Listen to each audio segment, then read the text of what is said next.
Salam damai sejahtera di dalam Tuhan Yesus bagi kita semua yang mengikuti program Sabda Sadik Gereja Sewa Sentul City. Hari ini kita akan belajar dari pribadi Barnabas.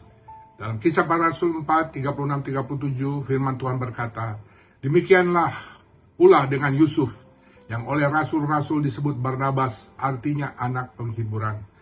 Seorang Lewi dari Siprus. Ia menjual ladang miliknya, lalu membawa uangnya itu dan meletakkannya di depan kaki rasul-rasul. Saudara-saudara, Barnabas adalah anggota dari gereja mula-mula di Yerusalem yang taat dan setia kepada pemimpin gereja. Sebagaimana kita ketahui dalam Kisah Para Rasul 22 ayat 44 dan 45, dalam cara hidup jemaat mula-mula, bahwa harta yang dimiliki oleh anggota gereja adalah milik bersama. Dan itu yang ditunjukkan Barnabas dengan kerelaan dan ketulusan.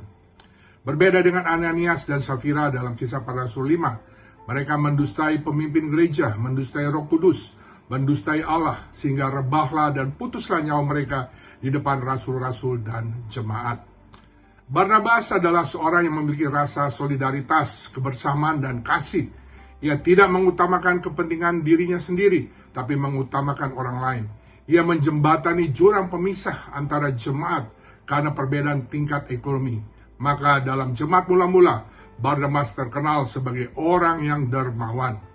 Barnabas juga seorang yang berhati misi. Hasil penjualan ladangnya yang diterima dan dikelola oleh gereja mula-mula, salah satu peruntukannya adalah untuk mendukung pekabaran Injil. Maka Alkitab mengatakan Barnabas diutus oleh jemaat Yerusalem ke Antioquia sebagai misionaris, yang selanjutnya bersama Paulus melaksanakan perjalanan misi pertama. Di dalam Kisah Para Rasul 11, 22-26, firman Tuhan berkata, maka sampailah kabar tentang mereka itu kepada jemaat di Yerusalem. Lalu jemaat itu mengutus Barnabas ke Antioquia. Setelah Barnabas datang dan melihat kasih karunia Allah, bersukacitalah ia menasihati mereka, supaya mereka semua tetap setia kepada Tuhan. Karena Barnabas adalah orang baik, penuh dengan Roh Kudus dan iman. Lalu pergilah Barnabas ke Tarsus untuk mencari Saulus. Dan setelah bertemu dengan dia, ia membawanya ke Antioquia. Mereka tinggal bersama-sama dengan jemaat itu 1 tahun lamanya sambil mengajar banyak orang. Di Antioquia lah murid-murid itu untuk pertama kalinya disebut Kristen. Barnabas memperhatikan dan mempedulikan kesehatan rohani orang-orang yang percaya di Antioquia, baik orang Yahudi maupun orang Yunani. Ketika Barnabas tiba di Antioquia dan ia menemukan bahwa warga jemaat di sana menyambut firman Allah dengan baik, ia sungguh bersukacita. Barnabas bersukacita karena kasih karunia Allah dinyatakan bagi orang-orang percaya. Barnabas tidak langsung berpuas diri atas keadaan rohani jemaat di Antioquia. Ia juga terus memberi semangat umat Allah di Antioquia agar tetap mengasihi dan setia kepada Tuhan. Saudara-saudara, Injil bukan hanya sekedar memberikan keselamatan secara cuma-cuma. Orang-orang yang diselamatkan harus mengerjakan keselamatannya, yaitu hidup dalam kesalehan. Tuhan membutuhkan orang-orang yang memiliki keakraban dengannya, sehingga mereka akan mengetahui kehendak Tuhan dan mencerminkan karakter Kristus di dalam dunia yang terhilang ini.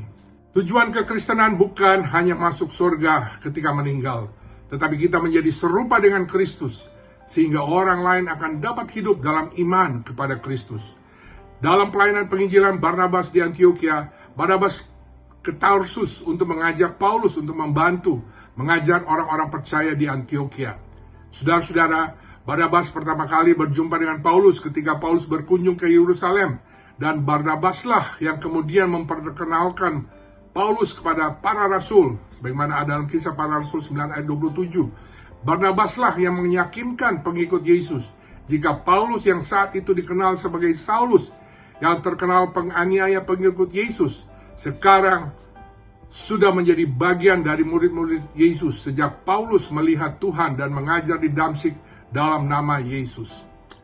Atas jerih lelah pelayanan Barnabas dan Paulus di Antioquia, muncullah pertama kali istilah Kristen atau pengikut Kristus.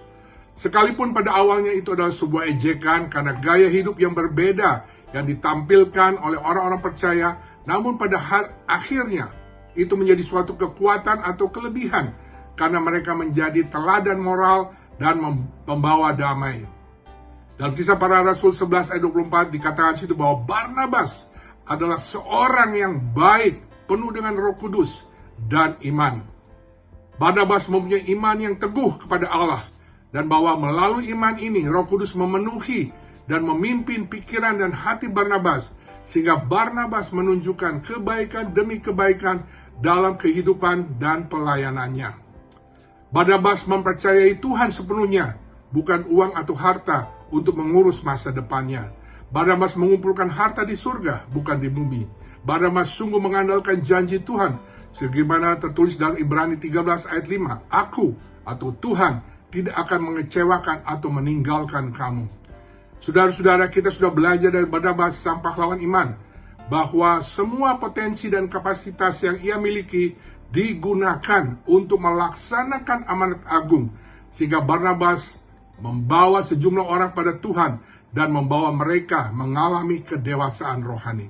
Bagaimana dengan kita?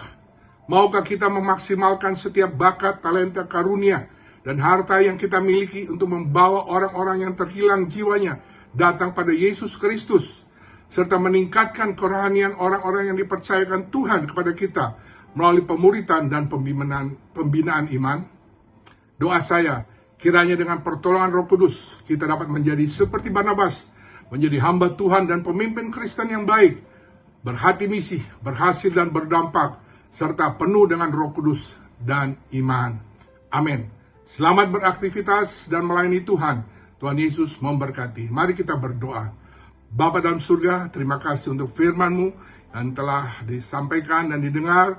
Kiranya Roh Kudus akan menolong kami ya Tuhan, supaya kami boleh dengan pertolongan Roh Kudus akan meneladani karakter pribadi daripada Barnabas sebagai seorang hamba Tuhan yang memiliki hati yang baik, penuh dengan Roh Kudus dan beriman, sehingga sungguh pelayanannya, kehidupannya menjadi berkat bagi perluasan kerajaan Allah. Terima kasih Tuhan, berkatilah kami semua di dalam nama Tuhan Yesus Kristus. Haleluya. Amin.